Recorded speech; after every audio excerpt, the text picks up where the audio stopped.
So, after last month's break, Yukimura is back with another chapter, and it's a fantastic one. At that, Vinland Saga has been heading in all the right directions recently, in my opinion, and this chapter is a distillation of that. Yukimura continues to give us reasons to expect the inevitable storm. We all know that Yukimura loves his little bits of foreshadowing. Side characters are being developed while the main plot is also developing. There's also a thematic commentary, which is one of Vinland Saga's more consistent aspects in my opinion. And the art is bloody terrific. It's fantastic. And it's that art that I want to focus on first, because, you know, Vinland Saga's art style has always been evolving and shifting, and this final arc is no different. Shading on characters' faces have become more fine and gentle, and overall the art gives a much more soft vibe to it. Whether this changes as the conflict picks up, we will have to see. This chapter is once again filled with those detailed expressions, backgrounds, gestures, and wonderful framing. Yukimura, once again flexes on all of us by drawing hands and fabric better than we could ever dream of, and he has seemed to be recently a really big fan of drawing characters from this lower angle, as we see with both Eyvar and Thorphin in this chapter. One of the most interesting developments I find is the different style many of the background settlers have been drawn in. This may well be an assistant drawing these characters, but is also very similar, if not just a more detailed version of the style people were drawn in the early prologue when Vinland Saga was still a weekly series. So perhaps Yukimura is still drawing all of these characters. Either way, it's very reminiscent of Vicky the Viking and more Western cartoon styles rather than your typical anime or manga style, where Yukimura really likes to get in those detailed eyes and detailed shading.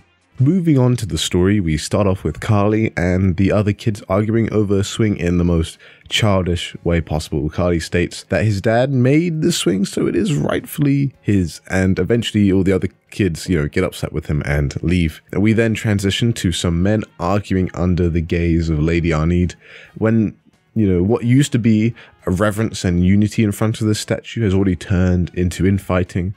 This is the, first thing or Viking meeting Village Arnid has had, and the tensions are already rising. Conflict is coming from the settlers themselves without any help or involvement from the native people. Now, instead of a swing, these men are arguing over land, and they all feel obligated to get land because they worked hard on it. However, since everybody worked together on that same bit of land, their claims are all equally legitimate.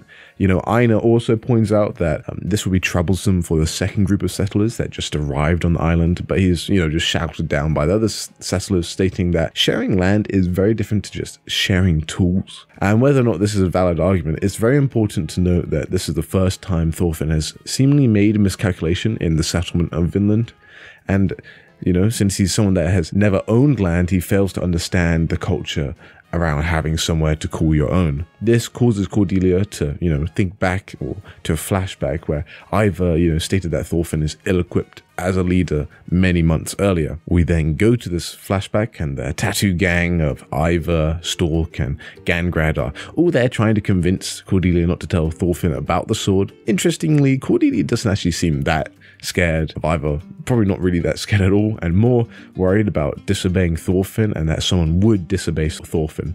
Eyvar once again is shown to be temperamental. However, it's good to see that his concern is genuine. He's not downright villainous. Once again, he's shown to have a valid perspective. He respects Thorfinn, is the leader due to the money he has invested into this project, but also doesn't think Thorfinn is knowledgeable enough when it comes to war. To the tattoo gang, they seem to think he is just a merchant. Eyvar seems to be playing this role of the immature male youth in this arc. These types of characters have always been present throughout all major arcs. In the prologue, this was Thorfinn himself. In Farmland, it was Omar, and in the Eastern Expedition, it was Sigurd.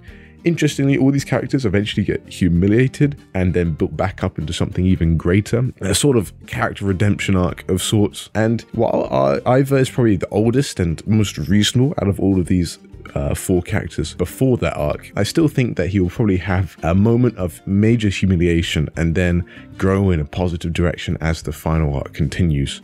This is further highlighted by the new kid on the block, Stork. I think it's fair to say this chap flew under most of our radars before this chapter came out, but looking back at the previous releases, it is pretty clear to say that he has had a very significant role. He's kind of your typical schemer, the brain to Eyvar's brawn. He's often giving small bits of commentary, and his opinion is just as equally valid to Eyvar as his own. Eyvar may be the loudest, but neither of these three trio are the leader of their group. They just seem to be friends and farmers that have had the same background of having to be stuck working for Halfdan.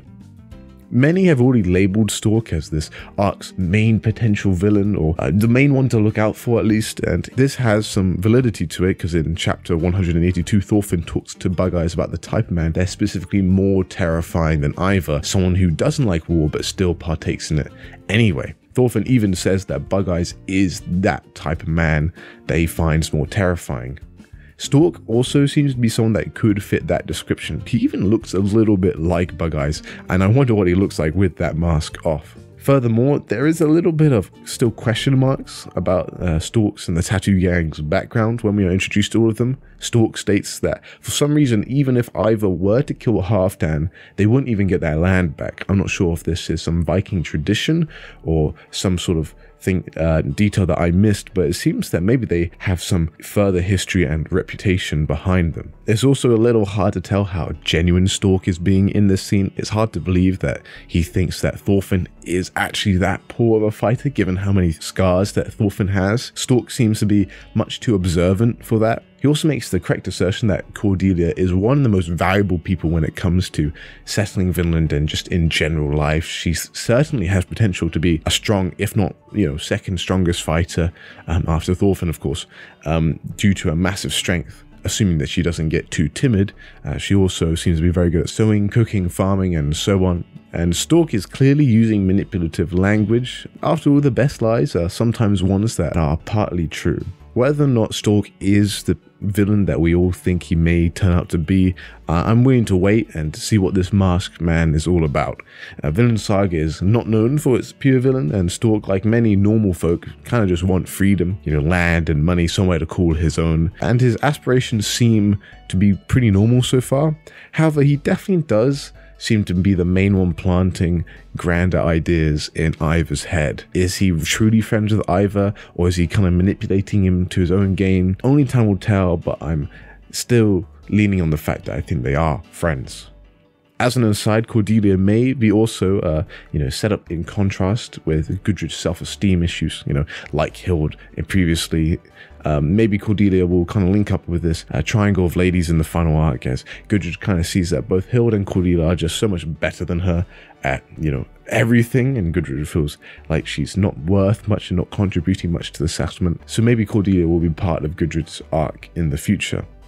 Finally, we get to the silent but ever grumpy Gangrad. This bloke has barely spoken a word. He doesn't seem to have a role in the story quite yet. If Eyvar is the brawn and Stork is the brain, I'm not sure what Gangrad is. I've heard suggestions that he's perhaps deaf or mute, but either way, I'm really looking forward to more Gangi in the future. Cordelia herself is being set up as the main fault point within this arc. She has been singled out by the native people as a potential threat. She has seen the sword, and now she's being convinced that Thorfinn may not be the best leader. When the storm of this arc inevitably comes, I fully expect Cordelia to be at the center of it. Now, the final scene is a great conversation between Thorphin and Carly. Carly has realized that swinging by yourself kinda sucks. While we don't see a resolution to the land disputes earlier between the adults, this could easily be Yukimura saying that sharing land and making a communal effort between the adults would be better too. Just as it is impossible to, or at least very hard to swing and get started on a swing by yourself, so is starting a colony in Vinland. This leads us to the final mystery of the chapter, and that is the question of who is influencing Carly's speech patterns.